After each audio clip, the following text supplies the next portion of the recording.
Praise lord. హల్లెలూయా.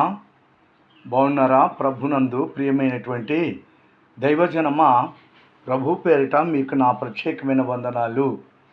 ఇది రాకడి గడియ. ప్రభు యొక్క రాకడి గడియలో మరి మనం చాలా జాగ్రత్తగా ఉండాలి. నిజమే, మంచి వాళ్ళు ఎవరో చెడ్డవాళ్ళు ఎవరో కూడా గుర్తించటలేదు. మనం మంచిని కోరి దేవుడు మనకు బయలుపరిచిన వాక్యానుసారంగా ఇతరులకు మనం మంచి చేసినప్పుడు, ఉపకారములు చేసినప్పుడు, మంచి చేసినప్పుడు, జాలిపడినప్పుడు, వారికి సహకరించినప్పుడు వారు మన మంచిని గుర్తించరు, అస్సలు గుర్తించరు. ఎందుకంటే కాలమే అటువంటిది.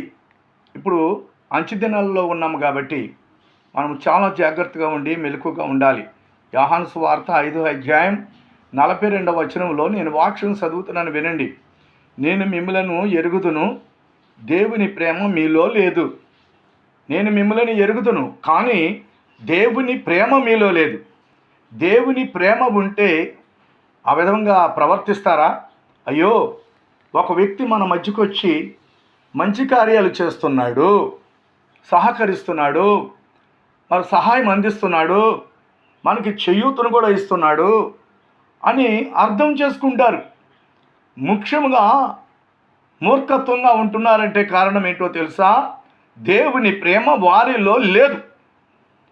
మేలు చేసిన వాడికి కీడు చేస్తున్నారు.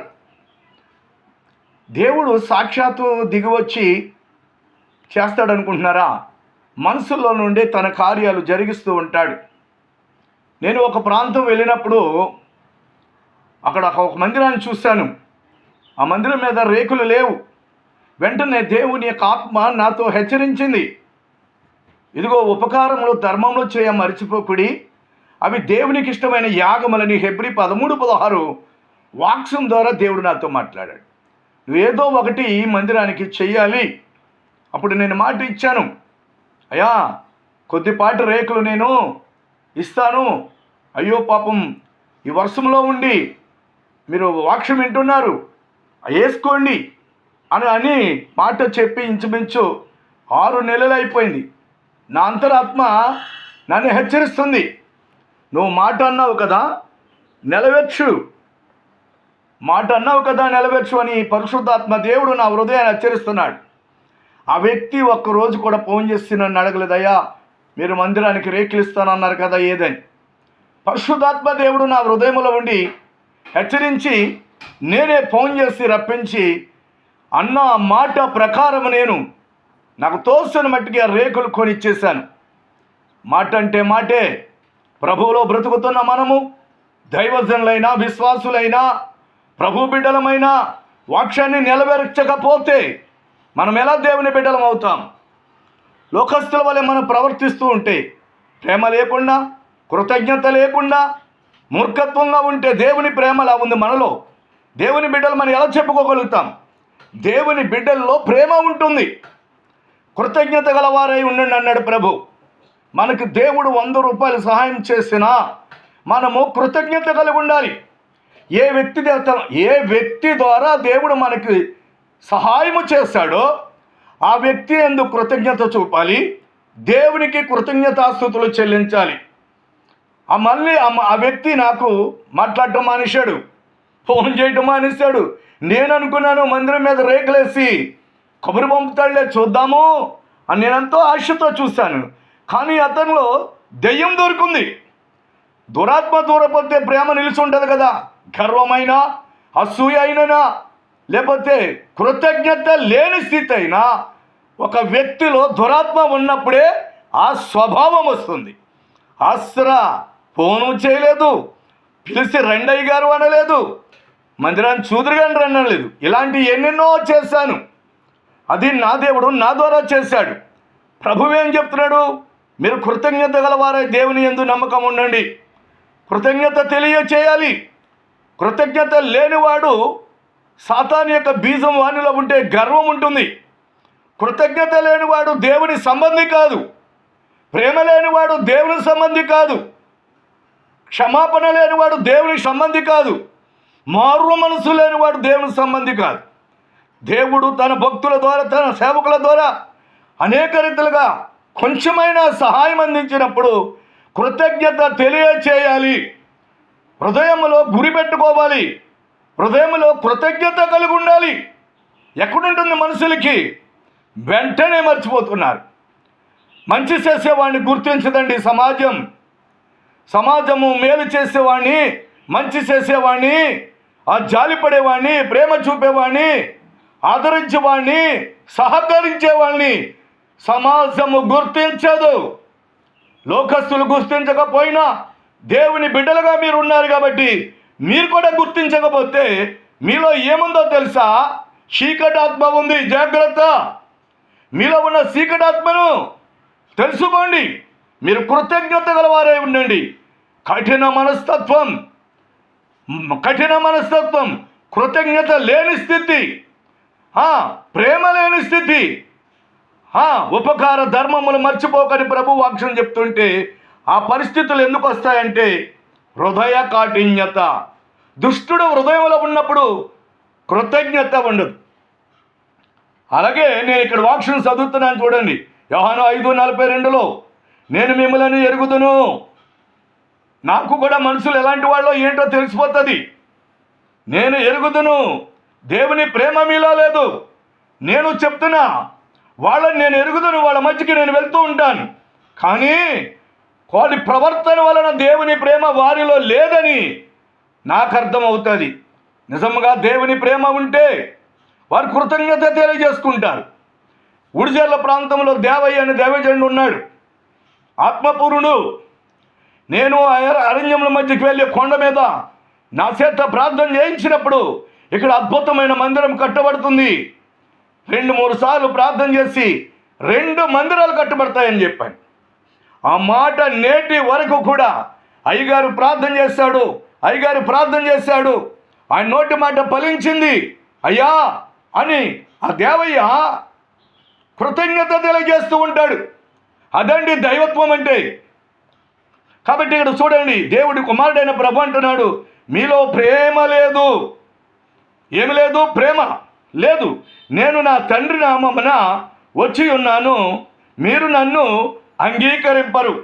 నేను నా తండ్రి ఎవడు? యెహోవా నా తండ్రి సృష్టికర్త పేరున నేను వచ్చాను, కానీ మీరు నన్ను అంగీకరించటలేదు, నన్ను అంగీకరింపరు. మరి ఒకడు తన నామమున వచ్చిన ఎడల వారిని మీరు అంగీకరింతురు.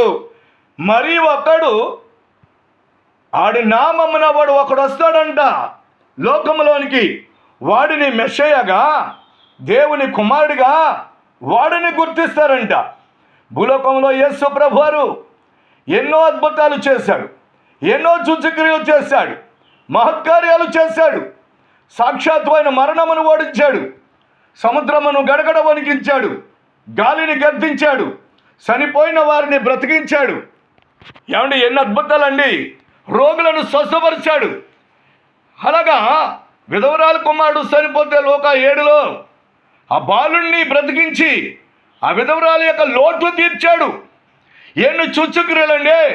గుడ్డివారి కన్నులు తెరిచాడు, మూగవారికి నోరిచ్చాడు, చనిపోయిన వారిని బ్రతికిస్తే ఒక బుద్ధిహీనుడు అంటున్నాడు, బుద్ధిహీనుడు అతడు గ్రంథాలు చదువుతాడు, గ్రంథాల్లో ఉన్న మర్మాలు చెప్తాడు, కానీ యేసు ప్రభువు దేవుడు కాడంటాడు. అది చాలా బుద్ధిహీనమైన మాట. ఎవడు నన్ను ఒప్పుకొనునో వానిని నేను ఒప్పుకుంటానంటున్నాడు ప్రభువారు. నా తండ్రి రాజ్యములో నేను వానిని ఒప్పుకుంటా. ఎవడు నన్ను ఒప్పుకోడో వాడి పాపములు క్షమింపబడు, వాడు నాశనానికి పోతాడు, పరలోకం వాడికి దక్కదు. వాడు ఎంత జ్ఞాని అయినా, లేకపోతే అక్షర జ్ఞానం గలవాడైనా, ప్రజల్లో వాడు వాడబడినా కానీ యేసు ప్రభువు దేవుని కుమారుడని, యేసు ప్రభువు దేవుడని ఒప్పుకోకపోవటం వలన నష్టము నీకే. నువ్వేదో పెద్ద ప్రజలు నిన్ను పొగుడుతున్నారు అనుకుంటున్నావేమో. నువ్వు ఒక బుద్ధి లేని వాడివి. బుద్ధిహీనులు వారిలో సాతాను ఉండి యుగ సంబంధమైన దేవత మనోనేత్రములకు గ్రుడ్డితనము కలిగిస్తుంది.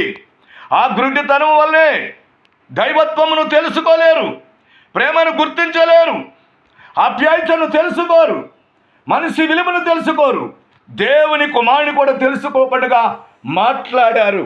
ప్రభు అదే చెప్పాడు కదా, నా పేరిట మరొకడు వస్తాడు, నేను నా తండ్రి నామమున వచ్చినను మీరు నన్ను అంగీకరించడం లేదు, మరి ఒకడు తన నామమున వచ్చినడలా వానిని మీరు అంగీకరించి యేసు ప్రభువులాగా ఒప్పుకుంటారంట.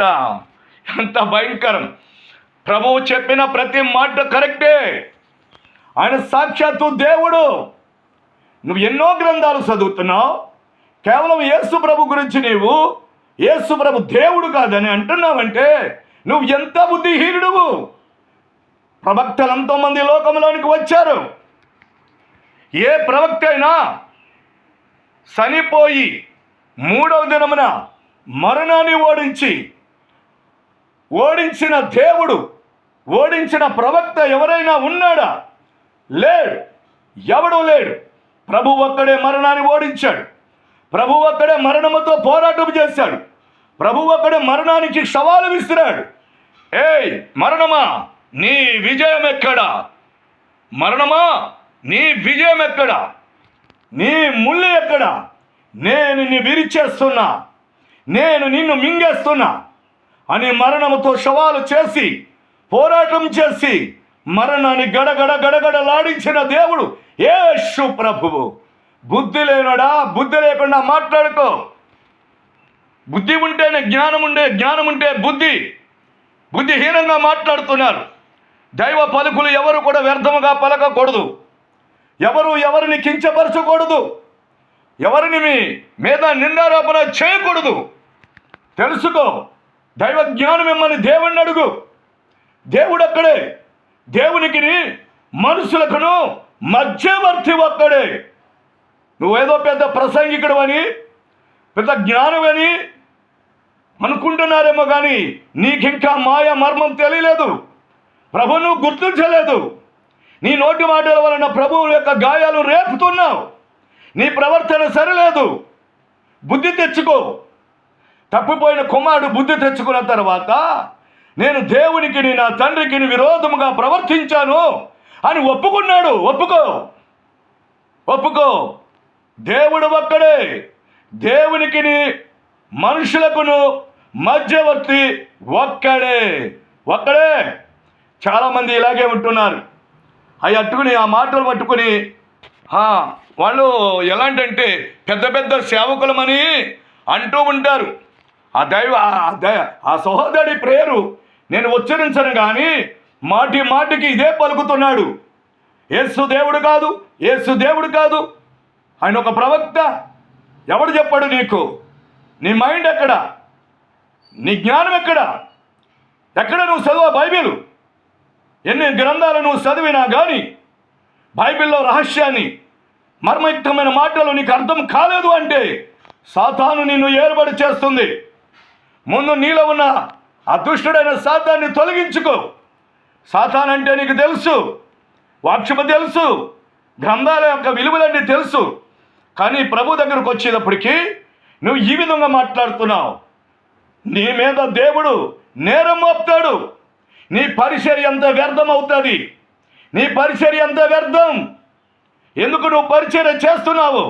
ప్రజల మెప్పు కోసమా? ప్రజల గొప్ప కోసమా? దేవుని యొక్క గొప్ప సంపాదించు. దేవుని వలన మెప్పు కోరుకో. ఆయన దేవుడు కాకపోతే మరణాన్ని ఓడిస్తాడా? బుద్ధి లేనోడా? ఆయన దేవుడు కాకపోతే సముద్రాన్ని గద్దిస్తాడా? ఈ కనబడలేదా నీ కంటికి? ఆయన దేవుడు కాకపోతే తుఫాన్తో మాట్లాడతాడా? ఆయన దేవుడు కాకపోతే చనిపోయిన లాజరేక కుళ్ళిపోయిన శరీరంతో మాట్లాడతాడా? విధవరాలు కొడుకుని లే అనగా చనిపోయిన విధవరాలు కుమారుడు లేచి బ్రతికాడు. ఈ కార్యాలు కూడా చేశాడు. ఎక్కడైనా చేసినట్టుంటే చెప్పు, నేను నీకు సాగిలి పడదానం పెడతాను. ఎక్కడైనా ఉన్నాయి ఇలాంటి. అంతేకాదు వ్యాధిగ్రస్తులను, రోగులను దెయ్యములు ఒప్పుకున్నాయి. బుద్ధి లేనోడా, నువ్వు ఒప్పుకుంటే ఎంత, ఒప్పుకోకపోతే ఎంత? దెయ్యాలు ఒప్పుకున్నాయిరా. బుద్ధి లేనోడా, ఏంటో తెలుసా? అయ్యో దేవుని కుమారుడా, మాతో నీకేం పని? దేవుని కుమారుడా మాతో నీకేం పని? చదవలేదా? స్వార్థల్లో లేవా? మరి నువ్వు చదివినప్పుడు నీ మైండ్కి గుర్తులేదా? ఎందుకు ప్రజల మధ్య ఇలాంటి ప్రగల్భాలు పలుకుతున్నావు, వ్యర్థమైన మాటలు. తప్పు. నువ్వు జ్ఞానవంతుడవే, తెలివైన వాడవే, కానీ ప్రభు విషయంలోకి వచ్చినప్పటికీ నువ్వు చాలా దారుణంగా మాట్లాడుతున్నావు. ఆయన అంటున్నాను, సాక్షాత్తు దేవుడు. నువ్వు ఒప్పుకుంటే ఎంత, ఒప్పుకోకపోతే ఎంత తెలుస్తుంది. నువ్వు చచ్చాక నీ ఆత్మకు తీర్పు ఆయనే తీరుస్తాడు. గుర్తుంచుకో, నీ ఆత్మకు, ప్రతి మనిషి ఆత్మకు తీర్పు తీర్చేది ప్రభువే. ఆ రోజున రొమ్ము కొట్టుకొని ఆయనను చూసిన వారు, ఆయనను పొడిచిన వారు రొమ్ము కొట్టుకుని ఏడుస్తారని ప్రకటన 1:7 6 అధ్యాయంలో ఉంటుంది. ప్రభువు గురుడై రాబోతున్నాడు. ఎందుకు నీకు గొప్ప వస్తుందని చెప్పుకుంటున్నావా? చెప్పు. ఎవరి వార్త, ఎవరి ప్రవచనాలు, ఎవరి వాక్యములు, ఎవరి యొక్క బోధ వాళ్ళకి మంచిదే, కానీ అన్యాయంగా మాట్లాడకూడదు. ఇన్ని కార్యాలు చేశాడు ప్రభు. మరణాన్ని ఓడించిన ప్రభు సాక్షాత్తు బయటకు వచ్చాడు. రహస్యముగా గదిలో దాక్కున్న శిష్యుల మధ్యకి వెళ్ళాడు. ఆయన గాయాలు చూపించాడు. ఆయన సముద్రం మీద నడిచొచ్చాడు.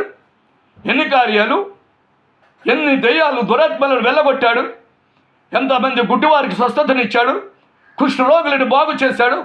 నేనంటున్నా, ఏ ప్రవక్త అయినా, నువ్వు అంటున్నావు కదా, ప్రవక్త అంటున్నావు, మధ్యవర్తి అంటున్నావు, మరి ఇంకేదో అంటున్నావు, పేరుకు బాగానే పిలుస్తున్నావు. ప్రభువారు, యేసువారు అంటావు, పిలుపు బాగానే ఉంది, కానీ బుద్ధిహీనమైన మాట. నిశ్చయముగా ఆయన దేవుడు అని చెప్తున్నాడు కదా. ఆ విధముగా ప్రభుని ఒప్పుకోకపోతే నష్టపోది నువ్వే. ఎవరి పాపం వారికే మూట కడుతుంది. ఆయన దేవుని కుమారుడు కాకపోతే ఇవన్నీ చేయగలుగుతాడా? ఏ ప్రవక్త అయినా బైబిల్లో ఇంకా ఇతర గ్రంథాలలో ప్రవక్తల గురించి ఉంది. ఏ ప్రవక్త అయినా చచ్చిపోయి 3 రోజుల తర్వాత మరణాన్ని ఓడించాడా? అది చెప్పు నువ్వు నాకు. లేదు, ఎవ్వడు మరణమని ఓడించలేదు. అందరినీ కూడా మరణం మింగేసింది. పునరుద్ధానుడైన ప్రభుని నువ్వు కించపరుస్తున్నావు. నా తండ్రి నేను ఏకమై ఉన్నామని ప్రభువు చెప్పాడు. అదే విధముగా మత్తయి 24:42 కూడా చూడు. అంచెదినములలో కార్యక్రమాలు ఎలా ఉంటాయో ప్రభువు ఏం చెప్పాడో, ఒలివల కొండ మీద ఉండి శిష్యులకు ఏం బోధించాడో మత్తయి 24:22 చదువు. వాక్యాన్ని తప్పుదారి పట్టించుకో. వాక్యం సత్యమైనది. మేమెవరము ఏ గ్రంథాలను ఎక్కిరించం, విమర్శించం, ఎవరి గురించి హేళన చేయం. నువ్వే మాట్లాడుతున్నావు అలాగా. ఏమని? యేసు దేవుడు కాదు, యేసు ఇదే నీ ఉద్యోగం, ఇదే నీ పని. జ్ఞానవంతుడు అయ్యుడు నువ్వు ఇలాగ మాట్లాడుతున్నావు. అక్షర జ్ఞానం ఉంది, మరలా నీవు గ్రంథాలు చదివి అర్థం చెప్పే మనస్తత్వం నీకు ఉంది, అంత జ్ఞానం ఉండి ఇక్కడ మాత్రం నువ్వు తప్పబోతున్నావు. ఇక్కడ మాత్రం తప్పుడు మాట మాట్లాడుతున్నావు. సాతాను నేను శోధిస్తుంది, సాతాను నీ నోటిని వాడుకుంటుంది. కాబట్టి జాగ్రత్త. మనం ఎవరమైనా తీర్పు తీర్చడానికి నువ్వు వేపాటి వాడవు, నేనేపాటి వాడను. ఎవరికి మనం తీర్పు తీర్చడానికి సరిపోం. కానీ మనుషులు ఎలా ఉన్నారో తెలుసా? మేలు చేసిన వాడికి కీడు చేస్తున్నారు. కృతజ్ఞత లేని పరిస్థితిలో ఉంటున్నారు. మంచివాడెవడో, మరి చెడ్డవాడెవడో, ప్రేమ గలవాడో, ప్రేమ లేనివాడెవడో, ముందుకొచ్చేవాడెవడో, సహకరించేవాడెవడో అర్థం చేసుకోలేని ప్రజలు, అర్థం చేసుకోలేని విశ్వాసులు కూడా ఉన్నారు. వారు బుద్ధిహీనులు. నేను చాలా ప్రాంతాలకు మధ్యకి వెళ్తూ ఉంటాను. వాళ్ళ కష్టము నా కష్టం అనుకుంటా. నాకు తోసిన సహాయం వారికి చేస్తా. అద్భుతంగా నా దేవుడు చెప్పింది అదే. నీకు తోసిన మట్టికి పేదవాళ్ళకి సహాయం ఇచ్చేయి. అనేక రకాల సహాయం వారికి అందిస్తా. వాక్యం చెప్తా. ప్రార్థన వల్ల వారికి స్వస్థత, దేవుని శక్తి నాలో ఉందని వారికి తెలుసు. కానీ వారు ఎవరితో స్నేహం చేస్తారో తెలుసా? మంచి వాళ్ళతో స్నేహం చేయరు. ఆత్మ లేని వారితో స్నేహం చేస్తారు. వాళ్ళ ఫోటోలు వాళ్ళ స్టేటస్లో పెట్టుకుంటారు. గొప్పగా మాట్లాడుతూ ఉంటారు. ఇంటికి వచ్చి పరిచర్య చేసి, దేవుణ్ణి చూపించి, దేవుని మహిమను వెల్లడి చేసి, ప్రేమను వెల్లడి చేసి, నీ కష్టమును గుర్తించి నీకు చెయ్యూతనిచ్చి అజ్ఞానములో ఉన్న నిన్ను జ్ఞానములోకి నడిపించిన ఆ దైవజనుడు, ఆ దేవుణ్ణి నీ గుర్తురాడు. నువ్వు ఎంత బుద్ధిహీనుడవు. కృతజ్ఞత లేని వాళ్ళు చాలామంది ఉన్నారు. కృతజ్ఞత లేని దైవజనులు ఉన్నారు. కృతజ్ఞత లేని విశ్వాసులు ఉన్నారు. నీ హృదయంలో కృతజ్ఞత ఉండాలి. నీ హృదయంలో ప్రేమ ఉండాలి. దేవుడు సాక్షాత్తు దిగొచ్చి నీకు కనబడతాడా? తమ భక్తుల్లో నుండి సహాయం అందిస్తాడు. అర్థమైందా? దేవుని ఆజ్ఞ లేకుండా, దేవుని చిత్తం లేకుండా ఒక్క రూపాయి నీకు దొరకదు.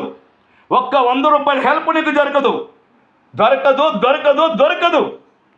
అలాంటిది నేను ఒక మందిరానికి అన్నానని కాదు, జాలిపడి నా యథార్థతను కాపాడుకొని నేను మాట ఇచ్చానని మాట నిలబెట్టుకొని ప్రేమ చూపితే కనీసం ఈ మందిరానికి రేఖలేశాను, రండి అయ్యగారని వాడు నోరు రాలేదు. మరొకడున్నాడు, వాడెవడో తెలుసా? యేసు ప్రభు దేవుడు కాడు అంటూ ఉంటాడు. ఇదే బోధ. తప్పు సహోదరుడా, తప్పు తీర్పు తీర్చడానికి మనం సరిపోం. మనం కృతజ్ఞత కలిగి ఉండాలి, ప్రేమ కలిగి ఉండాలి. సాధ్యమైతే నువ్వు సహాయం చేయొద్దని. కృతజ్ఞత లేకుండా, ప్రేమ లేకుండా, గురి లేకుండా, విశ్వాసం లేకుండా నీ క్రైస్తవ భక్తి జీవితం వ్యర్థం. నేను చెప్తున్నాను. బైబిల్లో ఉన్న ఒక్క మాట కూడా తీయటానికి వీల్లేదు. బైబిల్లో ఉన్న ప్రతి పదము కూడా, ప్రతి ఒక్క వాక్యము సత్యమైనది. అది పరిశుద్ధ గ్రంథం. అలాగా ప్రభువుని ప్రేమించండి. మీ ఇష్టమైతే నమ్మండి, మీ ఇష్టమైతే ప్రేమించండి. ఎవ్వరు బలవంతం చేయదు. ఎవరిష్టం వాళ్ళది. దేవునికి స్తోత్రం కలుగును గాక. కానీ కృతజ్ఞత కలుగునమని ప్రభువు పేరిట హెచ్చరిస్తున్నాను. ప్రభు విషయంలో అన్యాయంగా మాట్లాడొద్దని హెచ్చరిస్తున్నా. తిరిగి ఆ దోషం, ఆ శాపం మీకే తగులుతుంది. జాగ్రత్త. ఆమేన్.